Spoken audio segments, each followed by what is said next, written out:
As she stood in front of her 5th grade class on the first day of school, she told the children an untruth. Like most teachers, she looked at her students and said that she loved them all the same.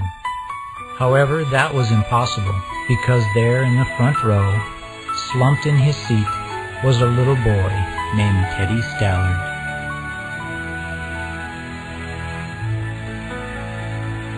Miss Thompson had watched Teddy the year before and noticed that he didn't play well with other children, that his clothes were messy, and that he constantly needed a bath. And Teddy could be unpleasant. It got to the point where Miss Thompson would actually take delight in marking his papers with a broad red pen, making bold X's, and then putting a big F at the top of his papers. At the school where Miss Thompson taught, she was required to review each child's past records, and she put Teddy's off until the last. However, when she reviewed his file, she was in for a surprise. Teddy's 1st grade teacher wrote, "Teddy is a bright child with a ready laugh. He does his work neatly and has good manners. He is such a joy to be around." His 2nd grade teacher wrote, "Teddy is an excellent student, well liked by his classmates, but he is troubled because his mother has a terminal illness, and life at home must be a struggle." His 3rd grade teacher wrote, "His mother's death has been hard on him.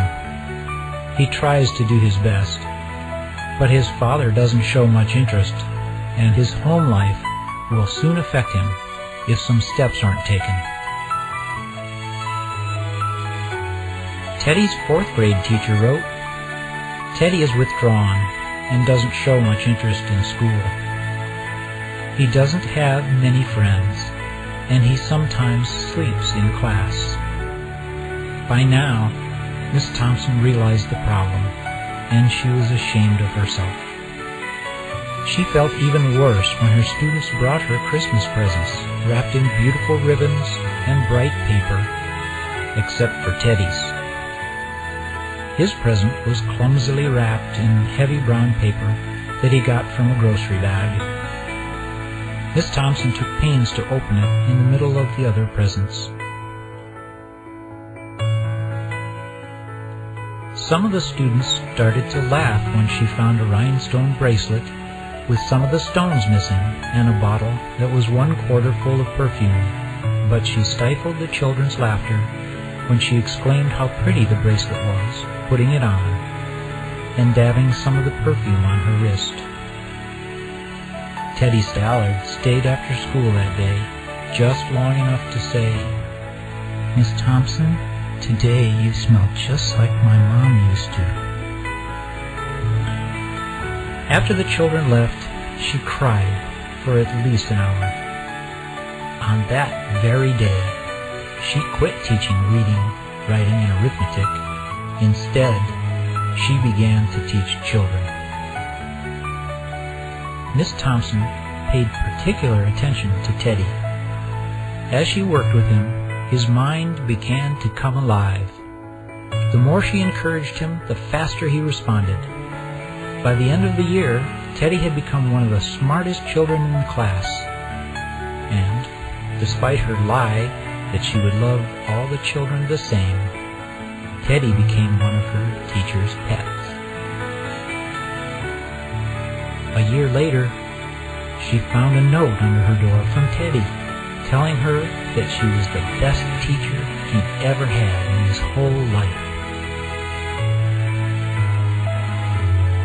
6 years went by before she got another note from Teddy. He then wrote that he had finished high school 3rd in his class, and she was still the best teacher he ever had in his whole life. 4 years after that, she got another letter, saying that while things had been tough at times, he'd stayed in school. He'd stuck with it, and would soon graduate from college with the highest of honors. Again, he assured Miss Thompson that she was still the best and favorite teacher he'd ever had. Then 4 more years passed, and yet another letter came.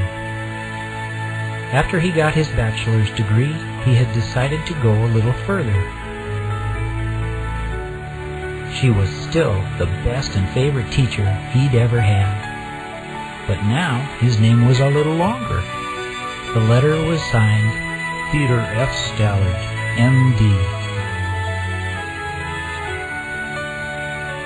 The story does not end here. There was yet another letter that spring. Teddy said he'd met this girl and was going to be married. He explained that his father had died a couple of years ago, and he was wondering if Miss Thompson might agree to sit at the wedding in the place that was usually reserved for the mother of the groom. Of course, Miss Thompson did, and guess what? She wore that bracelet, the one with several rhinestones missing.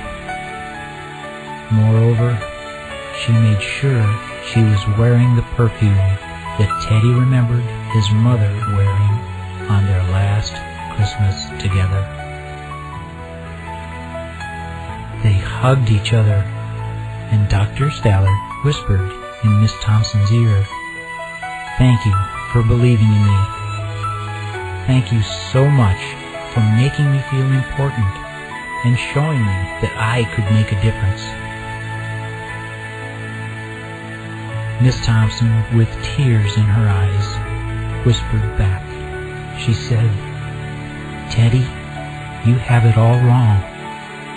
You were the one who taught me that I could make a difference. I didn't know how to teach until I met you."